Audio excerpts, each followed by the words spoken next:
तो देखिए बच्चों, अब हम इसमें स्टार्ट कर रहे हैं इम्पल्सिव फोर्स, है ना। तो ये क्या होता है इम्पल्सिव फोर्स, उसको थोड़ा सा समझने की कोशिश करेंगे हम। इस पे थ्योरेटिकली कुछ क्वेश्चंस पूछे जाते हैं, वो मैं बताऊंगा आपको कि कैसा है।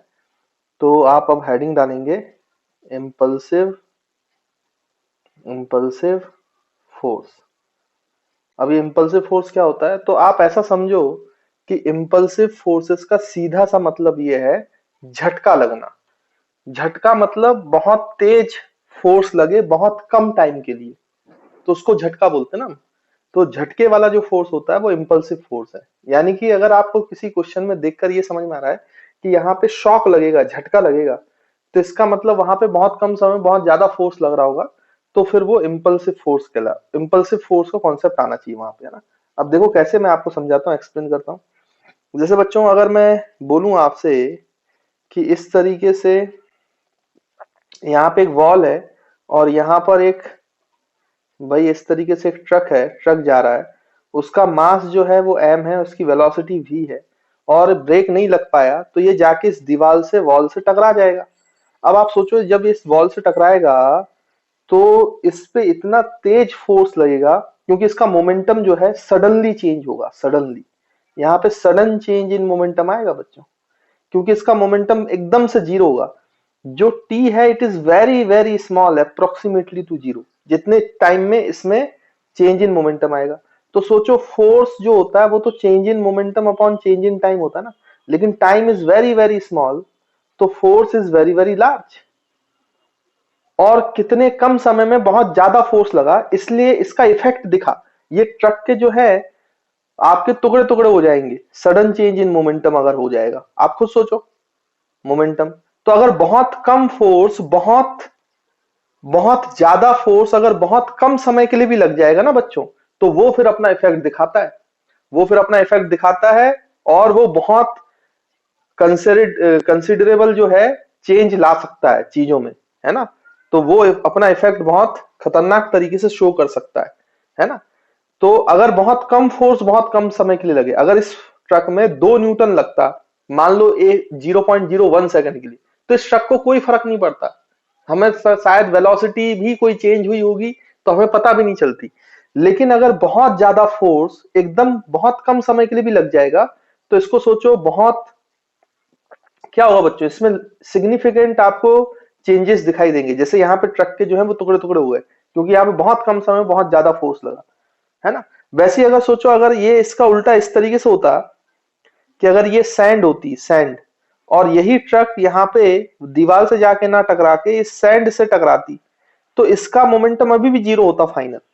बट इसमें पेनिट्रेशन करता तो इसमें टाइम बढ़ गया था बच्चों, टाइम बढ़ गया था। इसमें सडन चेंज इन मोमेंटम नहीं है, इसमें टाइम बढ़ गया।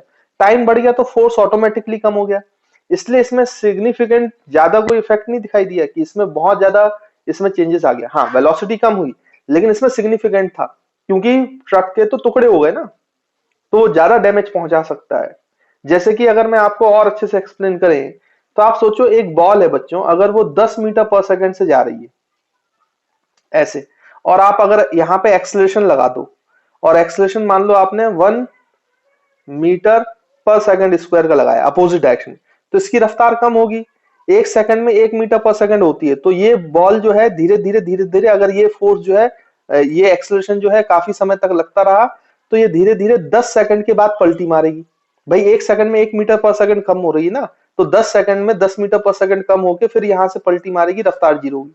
लेकिन अगर सोचो यही एक्सेलरेशन में बढ़ा देता, और 1 की जगह में 10 मीटर पर सेकंड स्क्वायर ले लेता, मतलब फोर्स बढ़ा दिया एम ए। अगर ये 1 kg की बॉल है, तो इसमें फोर्स अब लगेगा कितना बच्चों, 10 न्यूटन का अपोजिट डायरेक्शन में।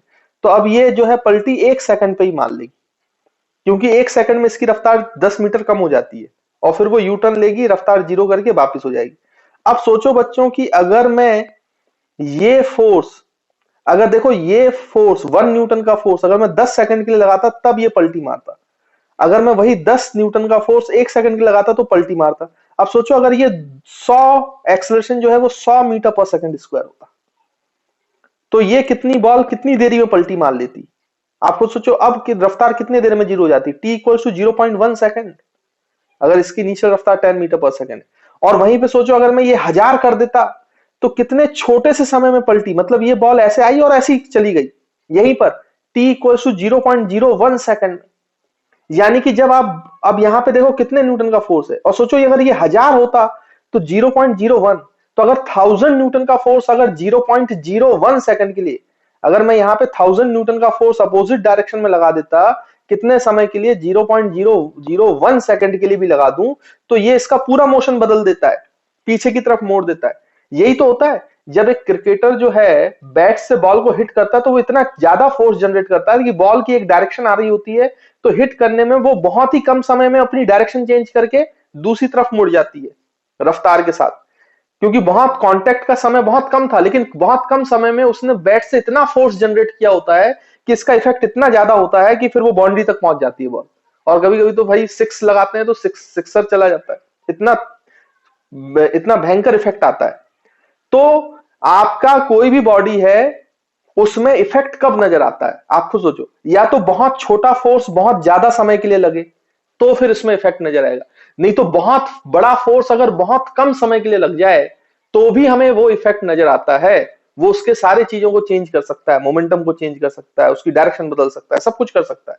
तो बहुत कम समय में ये जो बहुत ज्यादा फोर्स लगता है जैसे 1000 न्यूटन 2000 न्यूटन, उसी को हम बोलते हैं इंपल्सिव फोर्स। बहुत कम समय में बहुत ज्यादा फोर्स लगना, सडन चेंज इन मोमेंटम आना, तो ये जो फोर्स कहलाते हैं ये झटके वाले फोर्स कहलाते हैं, इंपल्सिव। और सोचो अगर धोखे से बहुत ज्यादा फोर्स बहुत ज्यादा समय के लिए लग जाए तो फिर आप इस दुनिया से ही ऊपर चले जाओगे, मतलब ऊपर चले जाने का मतलब अर्थ को छोड़कर निकल लोगे, जो कि रॉकेट्स में होता है। रॉकेट्स में हम बहुत ज्यादा फोर्स बहुत ज्यादा समय के लिए लगाते हैं, तभी तो अर्थ की ग्रेविटेशनल फील्ड को छोड़कर वो स्पेस में चला जाता है। लेकिन अगर बहुत बड़ा फोर्स बहुत कम समय के लिए भी लगाया जाए तो वो पूरी चीजों को इफेक्ट कर सकता है। This is the characteristics of impulsive force, ये झटके वाला फोर्स है। तो इफेक्ट कब कब चेंज में आता है, जब बहुत कम फोर्स बहुत ज्यादा समय के लिए लगे तो उसका इफेक्ट देखा जा सकता है, या बहुत ज्यादा फोर्स बहुत कम समय के लिए लगे और कहीं धोखे से बहुत ज्यादा फोर्स बहुत ज्यादा समय के लिए लग जाए तो फिर तो सिनेरियो ही चेंज हो जाएगा, आप अर्थ को छोड़ के ही निकल जाओगे, एस्केप कर जाओगे। ग्रेविटेशन में हम बात करेंगे एस्केप वेलोसिटी की, कि अर्थ की ग्रेविटेशनल फील्ड से ही बाहर हो जाते हैं आप। तो रॉकेट्स में ये यूज किया जाता है मास को वेरी करा के, अभी वो वेरिएबल मास सिस्टम में हम पढ़ेंगे रॉकेट साइंस। तो आई होप आपको इंपल्सिव फोर्स का यहाँ पे कॉन्सेप्ट जो है वो क्लियर होगा, समझ में आया होगा कि इंपल्सिव फोर्स कहाँ जनरेट होते हैं, जब बहुत कम समय में बहुत ज्यादा फोर्स लगे तो वो अपना इफेक्ट शो करता है, जहां पे झटका आपको महसूस हो। क्वेश्चन देखकर झटका महसूस ना हो, क्वेश्चन में आपको लगे कि झटका लग रहा है, तो फिर आपको कौन सा फोर्स लग रहा होगा वहां पे आपको समझना है, इंपल्सिव फोर्स। और ये इंपल्सिव फोर्स बहुत कम समय में बहुत ज्यादा होते हैं बच्चों, है ना, ये बात आपको ध्यान देने लायक है। इसलिए जो इंपल्सिव फोर्स का ग्राफ है इंपल्सिव फोर्सेस के लिए बनाते हैं, वो ऐसे बनाते हैं, अगर टाइम के साथ बनाना आपको इंपल्सिव फोर्स का ग्राफ। अब ये कोई जरूरी नहीं है बच्चों कि इंपल्सिव फोर्स जो है वो बहुत कम समय के लिए तो लग रहा है 0.001 सेकंड 0.01 सेकंड, लेकिन ये जरूरी नहीं कि इतने टाइम में वो कांस्टेंट रहे, वो वेरी कर सकते हैं। तो इनका ग्राफ जो है आपको किताबों में मिलेगा, इंपल्सिव फोर्स वर्सेस इसका, वो इस तरीके से मिलता है, देखो। और ये जो टाइम होता है ना बच्चों, ये वेरी स्मॉल टाइम dt, मतलब इससे पहले इंपल्सिव फोर्स नहीं था, इसके बाद इंपल्सिव फोर्स नहीं था, dt टाइम में 0.001 सेकंड में ये अचानक से बढ़ा, एक मैक्सिमम वैल्यू तक गया, बहुत ज्यादा है, इसकी एग्जैक्ट वैल्यू हमें नहीं पता, और ये वापस से नीचे आ गया, ये वापस से नीचे आ गया। तो dt टाइम में इस तरीके से इसका इंपल्सिव फोर्स का जो है बच्चों ग्राफ ड्रॉ किया जाता है ना। लेकिन बाद में हम ये देखेंगे कि हम लगभग इसको एवरेज मान के सॉल्व कर लेते हैं, क्योंकि इसका एवरेज एक वैल्यू ले लेते हैं फिर उसको सॉल्व कर लेते हैं। अब इंपल्सिव फोर्स की एग्जैक्ट वैल्यू डिफाइन करना पॉसिबल नहीं है, हालांकि आजकल की जो टेक्नोलॉजी है, जब हम इम्पैक्ट वगैरह देखते हैं, जो कार में आपने अगर डिस्कवरी वगैरह देखा हो तो उसमें वो सब बताते हैं, तो इतने कम टाइम में भी फोर्स की वैल्यू निकाल लेते हैं वो, है ना।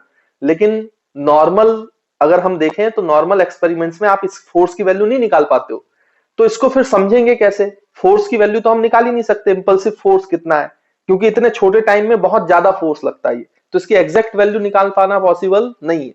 तो फिर हम क्या करते हैं कि उसकी वैल्यू को या इंपल्सिव फोर्स को कंपेयर करने के लिए कि कहां झटका ज्यादा कहां कम है, उसके लिए एक टर्म डिफाइन की गई है जिसको बोला जाता है इंपल्स। तो मैं इंपल्स बाद में पढ़ाऊंगा, अभी आप ये सोचो कि इंपल्सिव फोर्स है, झटके वाले फोर्स है, इसकी वैल्यू बहुत कम समय में बहुत ज्यादा होती है, तो हम इसकी एग्जैक्ट वैल्यू निकाल नहीं सकते हैं। हालांकि अब टेक्नोलॉजी आ गई है, वो निकाला भी जाता है, लेकिन अभी तो हम ये मान रहे हैं कि उसकी एग्जैक्ट वैल्यू कैलकुलेट नहीं की जा सकती है। तो उसको डिफाइन करने के लिए एक नया टर्म डिफाइन किया गया है जिसको बोला गया इम्पल्स, है ना बच्चों। तो ध्यान रखें, इम्पल्सिव फोर्स अलग चीज है, इम्पल्स अलग चीज है। हालांकि इम्पल्स जो है it give you idea about impulsive force, but impulse जो है वो इम्पल्सिव फोर्स नहीं है। कई बार बच्चे इसको सेम क्वांटिटी मान लेते हैं। अभी इम्पल्स की डेफिनेशन ही बताएंगे आपको अलग से। तो इम्पल्सिव फोर्स मतलब झटके वाला फोर्स, है ना। और उसको समझने के लिए हमने इम्पल्स की क्वांटिटी को डिफाइन किया हुआ है, लेकिन इम्पल्स इम्पल्सिव फोर्स नहीं है। इम्पल्स एक तरीका है इम्पल्सिव फोर्स को कंपेयर करने का, कि कहां पे इम्पल्सिव फोर्स ज्यादा हो सकते हैं, कहां पे कम हो सकते हैं। आई होप आपको ये जो पूरा पॉइंट है इम्पल्सिव फोर्स को लेकर ये क्लियर होगा। तो इसकी जो जो कैरेक्टरिस्टिक्स मैंने अभी अब बोली है बच्चों, वो मैं लिख लेता हूं, पहले आप देख लो ये आपको समझ में आता है कि ये समझ में आया होगा, है ना। तो इस तरीके से फिर मैं यहाँ पे कैरेक्टरिस्टिक्स बताता हूँ कि इम्पल्सिव फोर्स की क्या क्या कैरेक्टरिस्टिक्स होती है। तो देखो बच्चों, यहाँ पे जो अभी हमने समझा उसके कुछ कैरेक्टरिस्टिक्स लिख लेते हैं। तो आप यहाँ पे लिख लें characteristics, characteristics of impulsive force. तो इम्पल्सिव फोर्स की क्या खासियत होती है, कैरेक्टरिस्टिक्स ऑफ इम्पल्सिव फोर्स। तो इसमें आप लिखते जाओ फर्स्ट पॉइंट कि जो इम्पल्सिव फोर्स है it acts for a very small time. तो ये बहुत ही स्मॉल टाइम के लिए लगता है ना बच्चों, for a very small time. Second आप लिख सकते हैं it has very large value. तो इसकी वैल्यू जो है वो एग्जैक्टली नहीं पता, लेकिन बहुत लार्ज वैल्यू होती है। अगर ये बहुत कम वैल्यू होती तो कोई ज्यादा चेंज या इफेक्ट हमें नजर नहीं आता, लेकिन क्योंकि इसकी वैल्यू बहुत लार्ज होगी तभी हमें बहुत ज्यादा इफेक्ट नजर आता है। थर्ड चीज, इट चेंजेस वेरी शार्पली। तो ये बहुत तेजी से चेंज होता है, जीरो से मैक्सिमम गया, मैक्सिमम से तुरंत जीरो। तो वेरी शार्पली ये चेंज करता है बहुत कम समय में, है ना, वेरी शार्पली। उसके बाद fourth, it creates, it creates जो इम्पल्सिव फोर्स है इसकी जो प्रॉपर्टी है वो ये क्या कर सकता है कि लार्ज चेंज इन मोमेंटम ला सकता है। It creates large change in momentum, large change in momentum in very small time, in very small time. बहुत ही कम समय में बहुत लार्ज चेंज लाने की काबिलियत रखता है। कौन सा फोर्स बच्चों, इम्पल्सिव फोर्स, है ना। तो ये कुछ प्रॉपर्टीज हैं, कैरेक्टरिस्टिक्स है इम्पल्सिव फोर्स की जो आपको पता होनी चाहिए। तो मैंने यहाँ लिखवा दी है, तो जल्दी से नोट करें, फिर हम नेक्स्ट पेज पे आते हैं। देखें बच्चों, इम्पल्सिव फोर्स जो हमने फोर्सेस पहले पढ़े हैं वो इम्पल्सिव हो सकते हैं कि नहीं हो सकते, उस पर थोड़ी सी चर्चा करते हैं। तो जो हमारा पहला फोर्स हमने पढ़ा था वो था नॉर्मल रिएक्शन। तो यहाँ पे हम अगर नॉर्मल रिएक्शन के लिए बात करें तो एक सिचुएशन लेते हैं जिसमें आपको अच्छे से चीजें समझ में आएंगी। नॉर्मल रिएक्शन, है ना। अब लेट सपोज कि नॉर्मल रिएक्शन के लिए बात करें तो यहाँ पर भाई इस तरीके से ऐसे मान लीजिए कि एक आदमी है यहाँ पे, है ना बच्चों, और ये h हाइट पे खड़ा हुआ है, नीचे ग्राउंड है, और ये आदमी जो है let suppose t equals to 0 पर यहाँ से जंप कर जाता है। मतलब जब जंप करता है उस समय पे t इक्वल्स टू 0 माना, किसी कारणवश जंप कर जाता है बेचारा। जब ये जंप करता है तो आप खुद सोचो, जब ये नीचे आएगा तो इसकी अच्छी खासी रफ्तार हो जाएगी। h हाइट नीचे आ रहा है ना, तो इसकी रफ्तार √2gh हो जाएगी। सोचो आप, जब इसकी रफ्तार √2gh होगी तो इसके साथ क्या होगा, ये जैसे ही यहाँ पे गिरेगा, है ना, ये व्यक्ति जो है यहाँ पे गिरेगा तो इसकी रफ्तार, इसका मास तो है ही m, मास इनटू वेलोसिटी, और गिरते ही साथ क्योंकि ये आपकी रोड है, ये ग्राउंड है, तो इसका तुरंत मोमेंटम चेंज होगा, सडनली चेंज होगा। और सडनली कौन चेंज कर सकता है बच्चों, इस पे लगने वाला नॉर्मल रिएक्शन। भाई जब ये नीचे गिरेगा तो नॉर्मल रिएक्शन इस पे इतना ज्यादा लगेगा कि इसका मोमेंटम जो है वो सडनली चेंज होगा, और तो कोई रख नहीं सकता, क्योंकि ग्रेविटेशनल फोर्स तो हमेशा ही mg रहा। जब ये ऊपर खड़ा था तब भी ग्रेविटेशनल फोर्स mg था, जब ये हवा में था तब भी ग्रेविटेशनल फोर्स mg था, लेकिन जैसे ही टकराया वैसे इसका मोमेंटम चेंज हुआ। तो मोमेंटम चेंज करने का काम कौन कर रहा है, नॉर्मल रिएक्शन।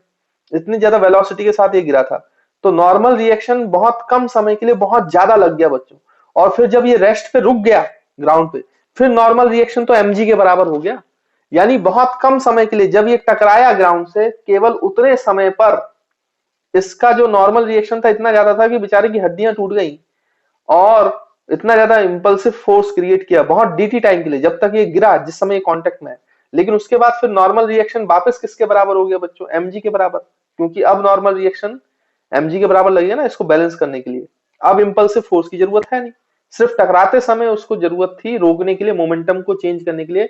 तो ग्रेविटेशनल फोर्स तो कभी चेंज ही नहीं होता, वो हमेशा एमजी होता है। इसलिए gravitational force can never be impulsive, gravitational force कभी भी इंपल्सिव नहीं हो सकता। लेकिन यहाँ पे नॉर्मल जो रिएक्शन है वो इंपल्सिव हो सकता है। यहाँ पे उसको रोकने के लिए ज्यादा नॉर्मल की जरूरत थी, नॉर्मल ने अपनी वैल्यू बढ़ा दी। और आपको पता है नॉर्मल जो रिएक्शन है वो तो बड़ा इंटेलिजेंट फोर्स है ना, जब जैसी जरूरत होती है वो अपने आप को एडजस्ट कर लेता है। तो हम नॉर्मल रिएक्शन के लिए यहाँ पे लिख सकते हैं कि नॉर्मल रिएक्शन फोर्स जो है वो इंपल्सिव भी हो सकता है और नॉन इंपल्सिव भी हो सकता है। देखो पहले जब ये गिरा था तो जस्ट इसने इंपल्सिव कर लिया था अपने आप को, ताकि इसका मोमेंटम तुरंत चेंज कर पाए, और उसकी वजह से इसकी हड्डियां टूट गई, क्योंकि नॉर्मल रिएक्शन जो है वो इंपल्सिव था। फिर उसके बाद ये रेस्ट पे है, यहाँ पे लेटा हुआ है, तो एमजी जो फोर्स है उसको कौन बैलेंस कर रहा है? नॉर्मल। तो नॉर्मल वापस किसके बराबर हो गया? एमजी। और जब नॉर्मल एमजी के बराबर हो गया तो वो नॉन इंपल्सिव हो गया। तो normal reaction can be impulsive और कैन बी नॉन इंपल्सिव, तो ये दोनों तरीके से बिहेव कर सकता है जैसी रिक्वायरमेंट है ना बच्चों। तो हम बोल सकते हैं कि it can be normal reaction, it can be impulsive, it can be impulsive as well as non-impulsive, it can be impulsive as well as non-impulsive। तो ये impulsive भी हो सकता है बच्चों और non-impulsive फोर्स भी हो सकता है ना। अगर हम इस सिचुएशन के लिए डायग्राम बनाएं नॉर्मल वर्सेस टाइम का, तो आप वो डायग्राम भी बना सकते हो भाई। देखो कैसे, तो यहाँ पे आप देखो तो ये नॉर्मल रिएक्शन है, ये टाइम है। तो पहले जब t इक्वल टू 0 से चला था तो नॉर्मल यहाँ से यहाँ पे तो कांटेक्ट में था ही नहीं नीचे वाली सरफेस में। तो t इक्वल टू 0 पे जब जंप किया तो यहाँ पे कांटेक्ट में नहीं था ग्राउंड के, तो नॉर्मल था नहीं, तो नॉर्मल की वैल्यू 0 थी। फिर कुछ समय के बाद ये t मतलब यहाँ पे ग्राउंड के कांटेक्ट में आया बहुत तेज रफ्तार से, तो अचानक से जो नॉर्मल है वो इंपल्सिव हो गया। देखो इस तरीके से इंपल्सिव, और उसके बाद कुछ समय के बाद कितने देर के लिए इंपल्सिव रहा? जितने देर के लिए कांटेक्ट में आया था वो डीटी टाइम के लिए। फिर ये आदमी यहीं पे लेटा हुआ है, एमजी फोर्स को अब नॉर्मल कैंसिल कर रहा है, तो वापस जो है वो नॉन इंपल्सिव हो गया। मतलब जो नॉर्मल रिएक्शन है वो एमजी के बराबर हो गया, है ना बच्चों। तो ये डीटी टाइम के लिए केवल इंपल्सिव हुआ था, फिर ये नॉन इंपल्सिव हो गया। तो यहाँ पे जो नॉर्मल रिएक्शन है वो इंपल्सिव फोर्स की तरह एक्ट कर रहा है बहुत छोटे समय, सडन चेंज इन मोमेंटम में लाकर, है ना। तो इंपल्सिव की तरह काम कर रहा है। और फिर यहाँ पर जब वो mg के बराबर हो गया तो वापस से नॉन इंपल्सिव हो गया, क्योंकि अब ये ज्यादा कोई इफेक्ट प्रोड्यूस नहीं कर रहा है, नॉन इंपल्सिव, है ना। लेकिन इतने छोटे से टाइम में इस आदमी की हड्डियां जरूर टूट गई, तो इफेक्ट बहुत अच्छा खासा है छोटे से टाइम में। तो नॉर्मल रिएक्शन जो है वो इंपल्सिव भी हो सकता है और नॉन इंपल्सिव भी हो सकता है, ये बात हमें समझ में आई। अच्छा, दूसरा मैंने आपको बताया कि ग्रेविटेशनल फोर्स हमेशा mg है और ग्रेविटेशनल फोर्स कांस्टेंट फोर्स है, तो वो mg से ज्यादा लगता ही नहीं कभी। तो ग्रेविटेशनल फोर्स जो है वो कभी भी इंपल्सिव नहीं हो सकता, याद रखेंगे। तो आप यहाँ पे दूसरा लिख सकते हो, gravitational force, gravitational gravitational force is always gravitational force is always non impulsive. तो वो हमेशा नॉन इंपल्सिव फोर्स रहेगा, इंपल्सिव फोर्स, है ना बच्चों, क्योंकि कांस्टेंट फोर्स है, कभी भी उसकी वैल्यू चेंज नहीं होती। तो ये हमेशा जो है नॉन इंपल्सिव ही बना रहता है। तो आई होप आपको कॉन्सेप्ट क्लियर है। अब देखिए बच्चों, यहाँ पे जो तीसरा फोर्स है जिसकी चर्चा करना है वो है टेंशन फोर्स। रोप में जो टेंशन फोर्स होता है वो इंपल्सिव हो सकता है कि नहीं?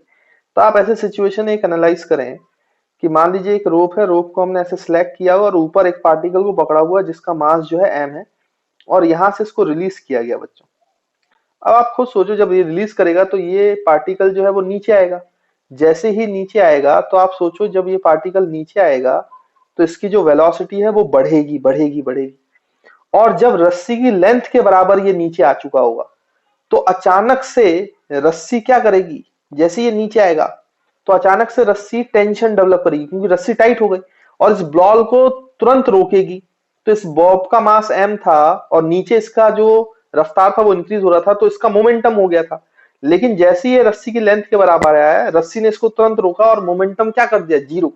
तो ये मोमेंटम जो जीरो हुआ है बच्चों वो सडन चेंज हुआ है, सडन, बहुत डीटी टाइम में, स्मॉल टाइम में sudden change in momentum, sudden change, तो टेंशन आया और तुरंत रुक गई, तो यहाँ पे सडन चेंज इन मोमेंटम आया बिल्कुल dt टाइम में, सडन चेंज इन मोमेंटम। और सडन चेंज इन मोमेंटम होता है तो वहां पे फोर्स कैसा होगा बच्चों, तो इसका मतलब यहाँ पे टेंशन जो है वो इम्पल्सिव फोर्स लग रहा है, इम्पल्सिव की तरह बिहेव कर रहा है।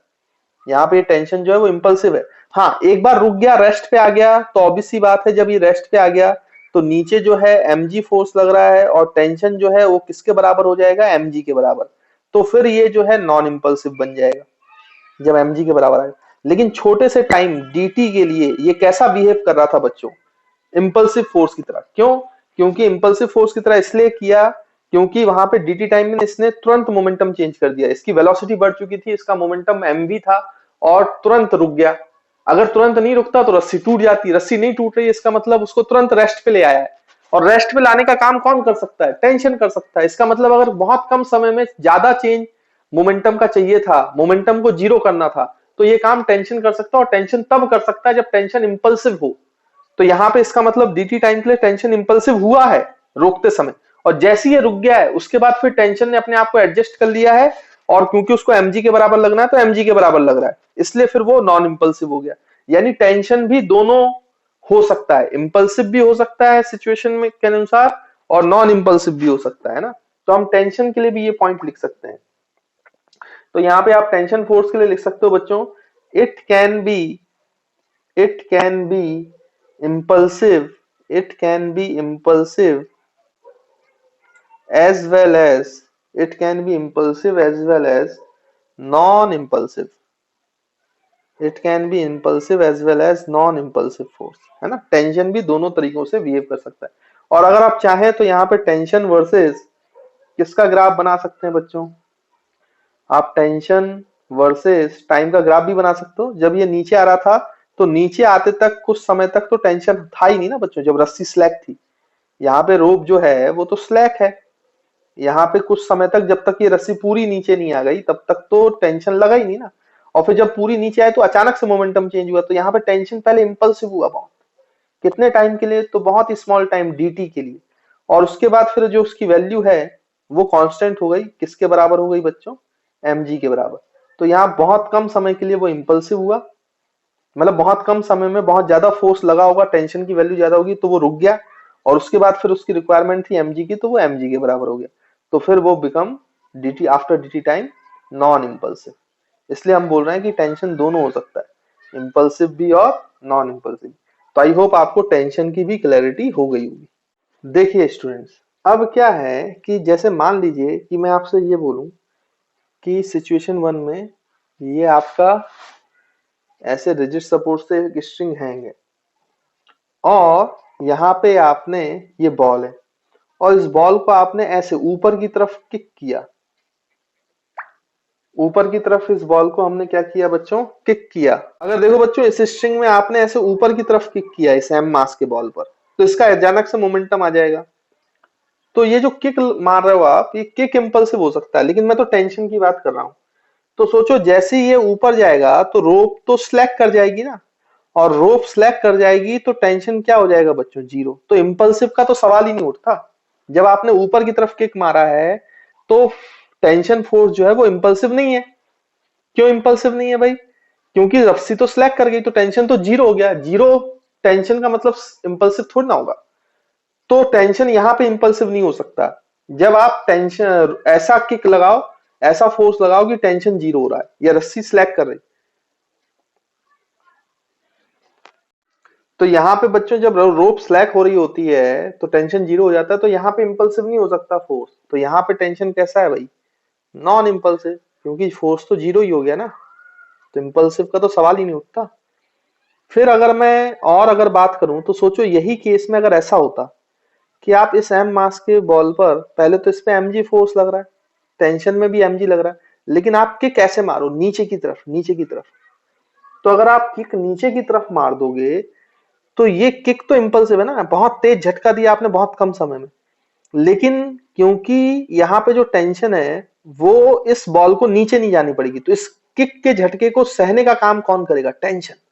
तो टेंशन भी अपने आप को कैसा कर लेगा, इंपल्सिव, ताकि इस किक के इफेक्ट को रोक पाए। तो इस केस में क्योंकि इसकी लेंथ को बढ़ाने की कोशिश की गई है और टेंशन जो है वो लेंथ को बढ़ाने नहीं देगा, तो सडन चेंज इन लेंथ नहीं करने देगा। तो इस किक को अपोज करने के लिए टेंशन को भी कैसा होना पड़ेगा बच्चों, इंपल्सिव। तो यहाँ पे टेंशन फिर से इंपल्सिव है, इंपल्सिव है क्योंकि उसकी लेंथ को इंक्रीज करने की कोशिश की गई है झटके के साथ, तो वो इसको करने नहीं दे रहा है। तो यहाँ पे जो टेंशन फोर्स है बच्चों वो कैसा हो जाएगा, इंपल्सिव। अब अगर तीसरे केस में हम देखें, अगर मान लो यहीं की जगह इस बॉब पर, इस एम मास के ब्लॉक पर आपने ऐसे किक किया होता, तो सोचो ये ऐसे आ जाता, ऐसे आता बॉल। तो देखिए बच्चों, अगर आपने किक ऐसे की है perpendicular to length of the string, तो ये किक जो है इस बॉल को ऐसे झुला देगा, लेकिन इस स्ट्रिंग की लेंथ को बढ़ाने की कोशिश नहीं की गई है। तो टेंशन अगर पहले टी थी तो अभी भी टेंशन जो है वो टी होगी। यहां पर ये जो टेंशन है ये इस केस में नॉन इंपल्सिव होगा, है ना। इस केस में टेंशन इंपल्सिव होने की जरूरत नहीं है क्योंकि उसके लेंथ में इंक्रीमेंट करने की कोशिश नहीं की गई, और अगर वो करने की कोशिश नहीं की गई तो टेंशन को इंपल्सिव होने की कोई जरूरत नहीं है, केवल बॉल को वो इस एंगल पे घुमा देगा, तो टेंशन अभी भी नॉन इंपल्सिव होता। लेकिन अगर इसी की जगह आपने फोर्थ केस में इस किक को ऐसे मारा होता, इस बॉल को ऐसे झटका दिया होता किसी एंगल पे, तो सोचो एक किक का ये वाला कंपोनेंट होता जो इसकी लेंथ को इंक्रीज करने की कोशिश करता, और दूसरा किक का ये वाला तरीका होता जो इसको झुलाता। तो इस केस में जो टेंशन है वो इंपल्सिव हो जाता, क्योंकि अब जो है स्ट्रिंग की लेंथ को बढ़ाने की कोशिश की गई है, जबकि रोप का टेंशन नहीं चाहता कि उसकी लेंथ बढ़े, वो तो उतनी लेंथ पे रखना, स्लैक चलेगा, अगर वो स्लैक हो रही है तो उसको कोई प्रॉब्लम नहीं है, लेकिन एक्सटेंशन इन स्ट्रिंग नहीं होनी चाहिए। जहां पे अगर उसका झटका एक्सटेंशन इन स्ट्रिंग में आएगा तो वहां टेंशन इंपल्सिव हो जाएगा। मतलब टेंशन इंपल्सिव कब होता है, उसकी कंडीशन क्या है, तो उसकी कंडीशन ये है कि जब भी ऐसा फोर्स लगाया जाएगा कि रोप की लेंथ बढ़ाने की कोशिश की जा रही है, तो फिर वो टेंशन जो है लेंथ बढ़ाने देगा नहीं और वो इंपल्सिव हो जाएगा उसको रोकने के लिए।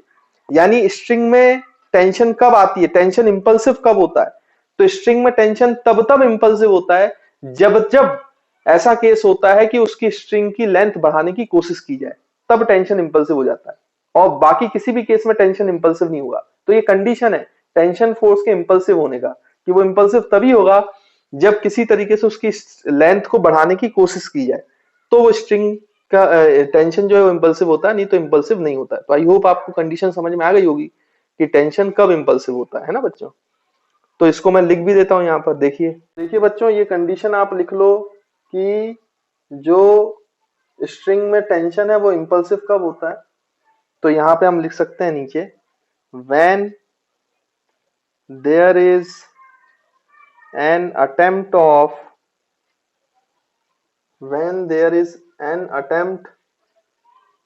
to increase the length of rope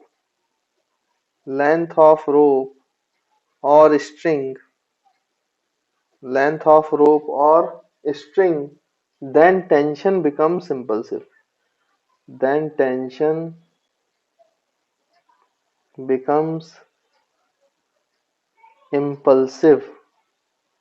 tension becomes impulsive, है ना। तो बच्चों ये कंडीशन है।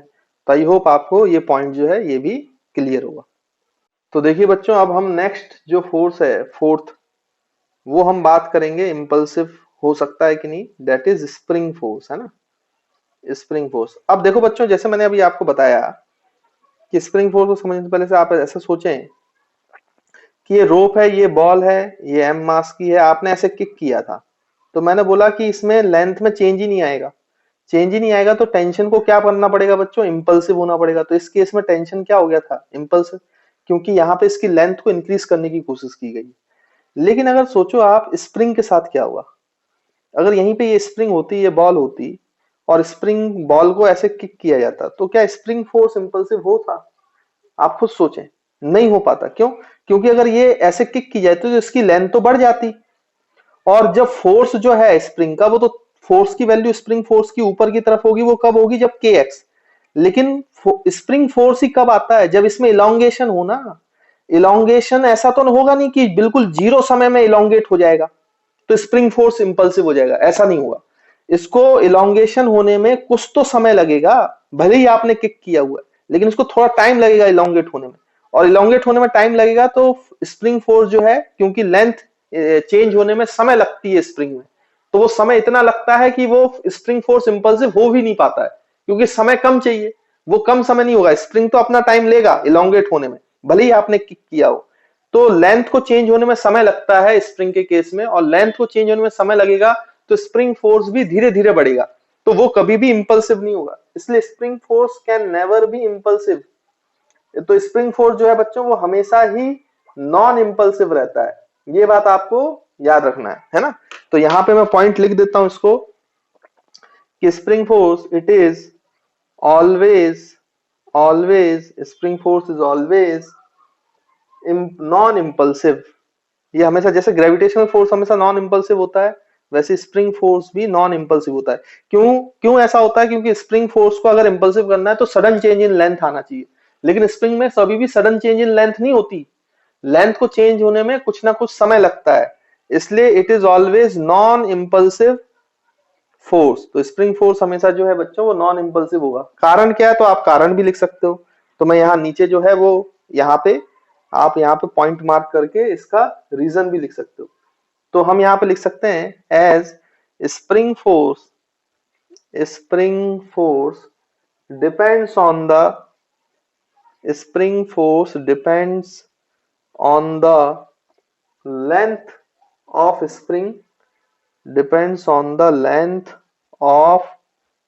spring length of spring depends on the length of spring, and it cannot and it cannot be changed suddenly। और उसकी लेंथ को सडनली चेंज नहीं किया जा सकता। It can not be change suddenly. that means spring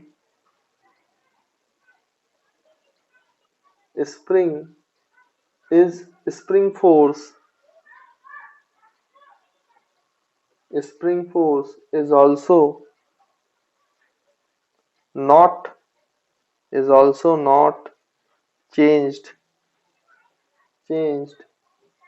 suddenly, है ना। तो स्प्रिंग फोर्स भी सडनली चेंज नहीं हो सकता बच्चों,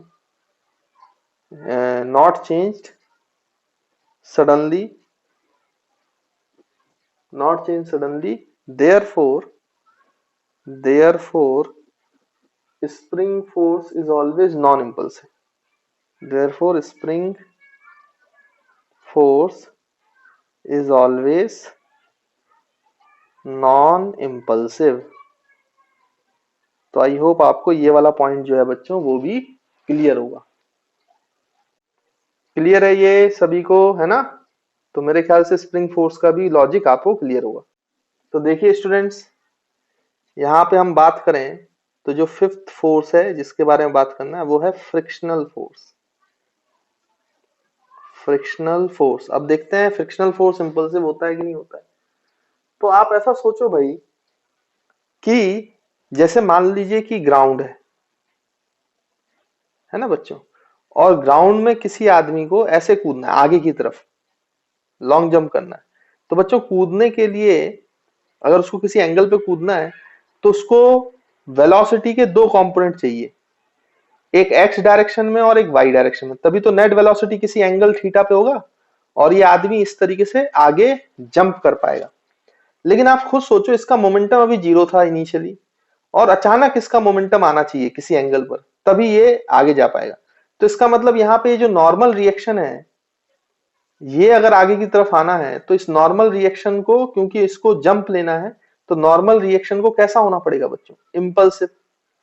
अब आप खुद सोचो, इसको आगे करने के लिए कौन काम करेगा? क्योंकि ये पीछे धक्का देगा ग्राउंड पे तो फ्रिक्शन लगेगा, तो इसकी तरफ आगे की तरफ फ्रिक्शन लगेगा, इसमें पीछे की तरफ फ्रिक्शन लगेगा। ग्राउंड पे पीछे की तरफ तो आदमी पे आगे की तरफ, तो ये आगे कूदेगा। और फ्रिक्शन तो बच्चों म्यू एन होता है ना। और अगर नॉर्मल रिएक्शन इंपल्सिव हो गया है तो फ्रिक्शन तो इंपल्सिव होगा ही, क्योंकि ये तो नॉर्मल रिएक्शन पे डिपेंड करता है ना। तो फ्रिक्शन तब इंपल्सिव होता है जब नॉर्मल इंपल्सिव होता है। अगर नॉर्मल इंपल्सिव होगा ही नहीं तो फ्रिक्शन इंपल्सिव हो ही नहीं सकता। तो यहाँ पे फ्रिक्शन भी इंपल्सिव है, क्योंकि नॉर्मल जो है बच्चों वो इंपल्सिव है। इसका मतलब, कहने का मतलब तो ये है कि फ्रिक्शनल फोर्स भी इंपल्सिव और नॉन इंपल्सिव दोनों हो सकता है। अगर नॉर्मल नॉन इंपल्सिव होता तो फ्रिक्शन भी जो है बच्चों कैसा होगा, नॉन इंपल्सिव। क्योंकि यहाँ पर नॉर्मल ही इंपल्सिव हो गया है तो फ्रिक्शन भी कैसा होगा, इंपल्सिव। मतलब फ्रिक्शन भी दोनों हो सकता है, इंपल्सिव भी और नॉन इंपल्सिव भी। लेकिन याद रखें कि फ्रिक्शन के इंपल्सिव होने की कंडीशन क्या है, कि जब नॉर्मल इंपल्सिव होगा, है ना। तो हम यहाँ पे लिख सकते हैं फ्रिक्शन फोर्स के लिए कि it can be impulsive as well as non impulsive. तो ये इंपल्सिव भी हो सकता है बच्चों, as well as non impulsive भी हो सकता है ना। ये बात आप लोगों को ध्यान रखना है। And friction is impulsive only when normal reaction is impulsive. तो ये बात भी याद रखेंगे कंडीशन, कि friction is impulsive only when normal reaction is impulsive. Normal reaction is impulsive. तो आई होप बच्चों आपको ये फ्रिक्शन के बारे में कहानी समझ में आई होगी, ठीक। लेकिन एक चीज याद रखें कि यहाँ पे अगर मैं एक चीज बोलूं आपसे, कि अगर मान लीजिए कि स्मूथ सरफेस होता, स्मूथ सरफेस, तो आप सोचो, आप अगर स्मूथ सरफेस होता तो आप ऐसे तो जंप ले सकते थे हाई, लेकिन ऐसे एंगल पे नहीं कर सकते, क्योंकि एंगल पे करने के लिए आपको आगे की तरफ फोर्स चाहिए, वो फ्रिक्शन दे सकता था। लेकिन यहाँ पे स्मूथ सरफेस है, म्यू जीरो है, तो फ्रिक्शन तो हमेशा जीरो है स्मूथ सरफेस पर, तो आपको आगे की तरफ कभी फोर्स मिलेगा ही नहीं, और फ्रिक्शन कभी इंपल्सिव होगा ही नहीं, भले ही कितना नॉर्मल इंपल्सिव हो जाए। तो नॉर्मल इंपल्सिव होने पे तो आप हाई जंप तो ले सकते हो, बट लॉन्ग जंप नहीं ले सकते स्मूथ सरफेस पे, नहीं तो आप फिसल के गिर जाओगे भाई, क्योंकि फ्रिक्शन तो है नहीं। इसलिए friction is very very important for us. अगर फ्रिक्शन नहीं होगा तो भाई आपका तो काम बन ही नहीं सकता, फिर आप आगे की तरफ जंप ले नहीं पाओगे, क्योंकि फ्रिक्शन इंपल्सिव नहीं हो रहा है। तो अपना मोमेंटम कैसे चेंज करोगे, एक्स डायरेक्शन में। तो एक्स डायरेक्शन में मोमेंटम चेंज करने के लिए फ्रिक्शन का होना जरूरी है। इसलिए स्मूथ सरफेस में आप लॉन्ग जंप नहीं ले सकते, इसलिए friction is very very important for us. तभी हम आगे चल पाते हैं, कूद पाते हैं, नहीं तो पॉसिबल ही नहीं होगा। तो आप चाहे तो ये पॉइंट भी लिख सकते हो कि on smooth surface it is impossible to jump at any angle, है ना। तो on smooth surfaces it is impossible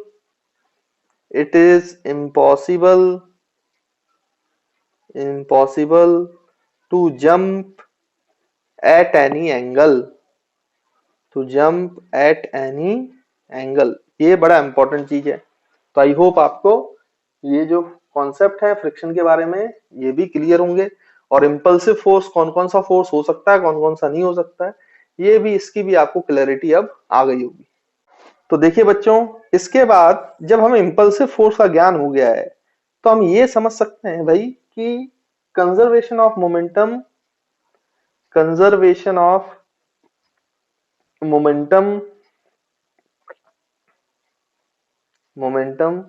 in the presence of external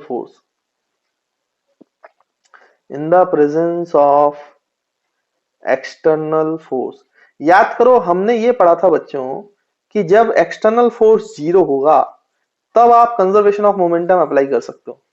लेकिन हमेशा ये सत्य है, जरूरी नहीं है। आप एक्सटर्नल फोर्स के प्रेजेंस होने के बावजूद भी क्या लगा सकते हो, कंजर्वेशन ऑफ मोमेंटम। लेकिन एक उसके लिए कंडीशन है, क्या कंडीशन है वो मैं आपको बताता हूं। जैसे मान लीजिए कि मैं आपसे बोलूं कि भाई एक बॉम्ब है ना, और ये बॉम्ब को आपने ऐसे फेंका और ये कहीं जाकर बीच में जब मैक्सिमम हाइट पे था तो यहाँ पे ये दो टुकड़ों में फट गया। तो जब यहाँ पे बॉम्ब फटा तो नीचे ऐसा नहीं था कि mg फोर्स नहीं है। अगर इसका मास मैं 2 किलो मानूं तो नीचे 20 न्यूटन का फोर्स लग रहा है बच्चों। अगर ये नहीं फूटता तो ये ऐसे प्रोजेक्टाइल मोशन करता मस्त, कोई दिक्कत नहीं है, नीचे की तरफ जी आपको पता है। लेकिन क्योंकि ये बीच में फूट गया तो एक की वेलोसिटी कुछ होगी, दूसरे की वेलोसिटी कुछ होगी। तो जब आप ऐसे सवाल करते हो तो आगे आने वाले समय में आप देखोगे कि यहाँ पे आप x और y में दोनों जगह पे मोमेंटम कंजर्व कर लेते थे। मोमेंटम इज कंजर्व लिख लेते थे इस केस में, और कंजर्वेशन करके सॉल्व भी कर देते हो। कई बच्चे ऐसा करते हैं, आप कई उसको करोगे और आप भी सॉल्व करने के लिए ऐसा ही करोगे। लेकिन वहां पे आपके माइंड में ये आना चाहिए कि भाई जब mg फोर्स प्रेजेंट है तो हम x और y डायरेक्शन में दोनों जगह पे कैसे मोमेंटम कंजर्व कर सकते हैं। एक्सटर्नल फोर्स है ना mg फोर्स, तो हमने तो केवल बॉम्ब को लिया है सिस्टम में, तो बॉम्ब के जो फोर्सेस लग रहे हैं जिससे वो ब्लास्ट हुआ है इंटरनल एनर्जी से, तो वो जो फोर्सेस हैं वो इंटरनल फोर्सेस हैं, लेकिन एक्सटर्नल फोर्स तो mg है, तो फिर यहाँ पे x और y डायरेक्शन में क्यों मोमेंटम कंजर्व किया आपने। तो इसका कारण ये है कि इसमें लगने वाला जो इंटरनल फोर्स होता है बच्चों वो बहुत ज्यादा होता है। सोचो mg है कितना, एक्चुअली में 20 न्यूटन, और मैं आपसे बोलूं कि ये ब्लास्ट हो रहा है तो कितने टाइम में ब्लास्ट होगा, dt is very very very very small, tending to zero. तो सोचो अगर इसका मोमेंटम चेंज हुआ है, वेलोसिटी आ गया है, तो ये जो मोमेंटम का चेंज आया है ये बहुत कम समय में आया है, change in momentum in very very small time, dt is very very small. तो सोचो इंटरनल फोर्सेस जो हैं वो कैसे लगे होंगे, very large. Internal forces equal and opposite हैं, वो कैंसल आउट होंगे वो अलग बात है, लेकिन किसी एक पार्टिकल की आप बात करें तो इंटरनल फोर्सेस हैं कैसे, बहुत ज्यादा। सोचो जब बॉम्ब फूटता है तो 0.0001 सेकंड में फूटा, तो उस समय अगर एक केजी मीटर पर सेकंड का ही मोमेंटम का चेंज आया होगा तो उसमें कितना फोर्स लगा हुआ सोचो आप बच्चों, 10,000 न्यूटन। अब 10,000 न्यूटन के सामने 20 न्यूटन की क्या औकात है, आप खुद सोचो, 20 न्यूटन कर क्या लेगा। अगर इंटरनल फोर्सेस 10,000 न्यूटन लगे हैं जिसने मोमेंटम में चेंज लाया है, तो आप 20 न्यूटन को ले भी लोगे तो क्या फर्क पड़ता है, 20 न्यूटन तो नेग्लिजिबल है। यानी कि जब ये फोर्सेस इंपल्सिव होते हैं, इंटरनल फोर्सेस इंपल्सिव हो जाएं, बहुत ज्यादा हो जाएं, और एक्सटर्नल फोर्सेस नॉन इंपल्सिव रहें, तो इंटरनल फोर्सेस के सामने एक्सटर्नल फोर्सेस की कोई औकात नहीं है। External forces can be neglected, और अगर आप एक्सटर्नल फोर्सेस को नेग्लेक्ट कर दें, एक्सटर्नल फोर्स लगभग टेंडिंग टू जीरो मान लें in compare to internal forces, क्योंकि इंटरनल फोर्सेस इंपल्सिव हैं, तो वहां पर आप मोमेंटम कंजर्व कर सकते हो भाई, क्योंकि net external force is compare to negligible, that is zero. तो एक्सटर्नल फोर्स के प्रेजेंस होने के बावजूद भी आप कंजर्वेशन ऑफ मोमेंटम कर सकते हो, लेकिन तब कर सकते हो जब इंटरनल फोर्सेस इंपल्सिव हो जाएं और एक्सटर्नल फोर्स नॉन इंपल्सिव हो और इंटरनल फोर्स की वैल्यू बहुत ज्यादा हो इन कंपेरेटिव टू एक्सटर्नल फोर्स। तो जस्ट बिफोर फूटना और जस्ट आफ्टर फूटना आप दोनों एक्सिस में कंजर्व कर लेते हो momentum, just before blast, just after blast. मैं उसके बाद की बात नहीं कर रहा हूं जब ये पार्टिकल कुछ समय बीत जाएगा, क्योंकि उसके बाद फिर इंटरनल फोर्स नहीं लग रहा है, यहां पे इंटरनल फोर्स केवल dt टाइम पे लग रहा है। तो इस इंस्टेंट पर इस dt टाइम के लिए आप x में भी मोमेंटम कंजर्व कर सकते हो, initial is equal to x in final, और इस dt टाइम के लिए आप y में भी मोमेंटम कंजर्व कर सकते हो, y initial equal to y final. इसके बाद जो है फिर वो mg लग रहा है, फिर इंटरनल नहीं लग रहा है, इंटरनल फोर्स जो इंपल्सिव हो तो dt टाइम पे लगा, फिर आप मोमेंटम कंजर्व नहीं कर पाओगे आगे चलकर। लेकिन जस्ट बिफोर फूटना और जस्ट आफ्टर फूटना dt टाइम के लिए दोनों एक्सिस में कंजर्व कर सकते हो, क्योंकि जब वो फूटा था तो इंपल्सिव फोर्स इतना ज्यादा था। देखो बच्चों ये जो है आप बिल्कुल dt टाइम में कंजर्व कर सकते हो, क्योंकि dt टाइम में ही जस्ट बिफोर फूटना, जस्ट आफ्टर फूटने के समय ही इंटरनल फोर्स बहुत हाई थे इन कंपेयर, क्योंकि वो इंपल्सिव थे इन कंपैरेटिवली टू एक्सटर्नल फोर्सेस, इसलिए आपने नेग्लेक्ट किया और मोमेंटम दोनों डायरेक्शन में कंजर्व किया। जैसे कई इस बारी सिचुएशन आएंगी, अभी आगे चल के हमें कोलिजन पढ़ना है, तो सोचो एक बॉल ऐसे आएगी, इस दूसरी बॉल से टकराएगी, ये v1 रफ्तार से आएगा, ये v2 रफ्तार से रहेगा, तो ये दोनों जब टकराएंगी तो सोचो इसमें नॉर्मल रिएक्शन लगेगा, तो ये बिल्कुल झटके वाला फोर्स होगा नॉर्मल रिएक्शन, तो ये नॉर्मल रिएक्शन इंपल्सिव होंगे, जबकि mg जो है वो नॉन इंपल्सिव है। तो एक्सटर्नल फोर्स होने के बावजूद भी आप इसमें दोनों डायरेक्शन में लगा दोगे, मतलब जस्ट बिफोर कोलिजन और just after collision dt time के लिए आप दोनों में कंजर्व कर लेते हो मोमेंटम, कोलिजन में हम पढ़ेंगे। अब बच्चे को वहां पर ऐसा लिखा होता है किताबों में, बता देते हैं टीचर्स तो वो कर लेते हैं, लेकिन उनको कारण नहीं पता होता है कि एक्सटर्नल फोर्स प्रेजेंस होने के बावजूद भी हम क्यों मोमेंटम कंजर्व कर पा रहे हैं दोनों एक्सिस में, क्योंकि जिस समय वो टकराया था, टकराते के समय जो नॉर्मल रिएक्शन थे, इंटरनल फोर्सेस थे दोनों बॉल के, वो इंपल्सिव हो गए थे, तो उनकी वैल्यू इतनी ज्यादा थी, इतनी ज्यादा हाई थी कि आप mg को नेग्लेक्ट कर लेते हो। तो जहां पे भी ऐसा है कि आप एक्सटर्नल फोर्स को नेग्लेक्ट कर पाते हो, इंटरनल फोर्सेस की वैल्यू इतनी ज्यादा होती है, तो वहां पे आप दोनों डायरेक्शन में मोमेंटम कंजर्व कर लेते हो, लेकिन वो उतने ही टाइम के लिए करोगे जितने टाइम के लिए आपका इंपल्सिव हुआ है इंटरनल फोर्सेस, उसके बाद फिर केवल एक्सटर्नल है तो फिर आप कंजर्वेशन ऑफ मोमेंटम नहीं लगा सकते हो। इसलिए कोलिजन जो टक्कर वाले सवाल होते हैं, कोलिजन वाले होते हैं, बॉम्ब ब्लास्ट होते हैं, उसमें आप जब ब्लास्ट होता है तो उस समय पे, टकराते समय पर, कोलिजन के समय पर आप दोनों डायरेक्शन में मोमेंटम कंजर्व कर लेते हो, कोई दिक्कत वाली बात नहीं है। इसलिए हम कंजर्वेशन ऑफ मोमेंटम लगा सकते हैं एक्सटर्नल फोर्स के प्रेजेंस होने के बावजूद। इसलिए आगे चलकर जब मैं कोलिजन वगैरह पढ़ाऊंगा और वहां पे दोनों डायरेक्शन में कंजर्वेशन ऑफ मोमेंटम लगाऊंगा, तो आपके मन में ये ख्याल नहीं आना चाहिए कि सर दोनों डायरेक्शन में क्यों लगा रहे हैं, क्योंकि हम लगा सकते हैं, क्योंकि वहां पे ये जो फोर्सेज होंगे इंटरनल वो इंपल्सिव होंगे, जबकि एक्सटर्नल जो फोर्स होगा वो नॉन इंपल्सिव होगा। तो एक्सटर्नल फोर्स नेग्लिजिबल होगा, तो हम एक्सटर्नल फोर्स को जीरो मान सकते हैं लगभग, जिस समय पे वो कोलाइड कर रहा है या ब्लास्ट कर रहा है, और उस समय पे आप दोनों एक्सिस में मोमेंटम को कंजर्व कर सकते हो, है ना बच्चों। तो आई होप आपको ये जो कॉन्सेप्ट है conservation of momentum in presence of external force, ये कब लगाया जा सकता है ये आपको समझ में आया होगा। तो देखिए बच्चों, जो एक्सप्लेन किया उसको लिख लेते हैं। तो आप यहाँ पे लिख सकते हो कि momentum momentum of any system momentum of any system can be conserved even in the presence of external force, even in the presence of external force, if it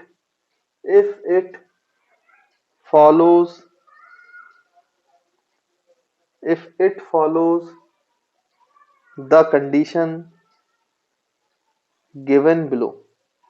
मतलब बिलो जो हम कंडीशन लिखना है, अगर वो है तो आप मोमेंटम कंजर्वेशन दोनों डायरेक्शन में लगा सकते हैं, गिवन बिलो, है ना बच्चों।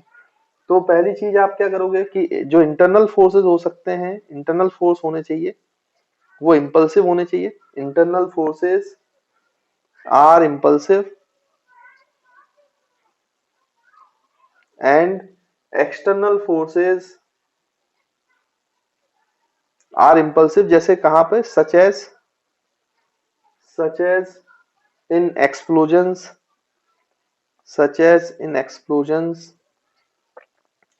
और इन कोलिजन्स एटसेट्रा, है ना। फिर दूसरा जो होना चाहिए, एक्सटर्नल फोर्स नॉन इंपल्सिव होनी चाहिए। External forces are non-impulsive, that is external forces are negligible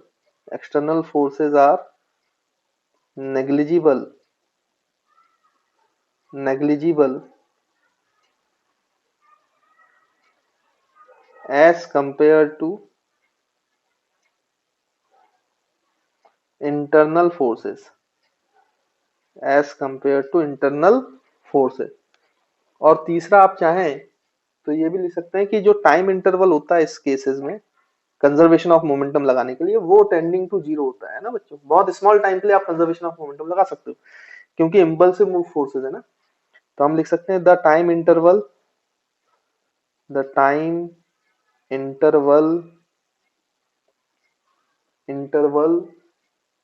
should be tending to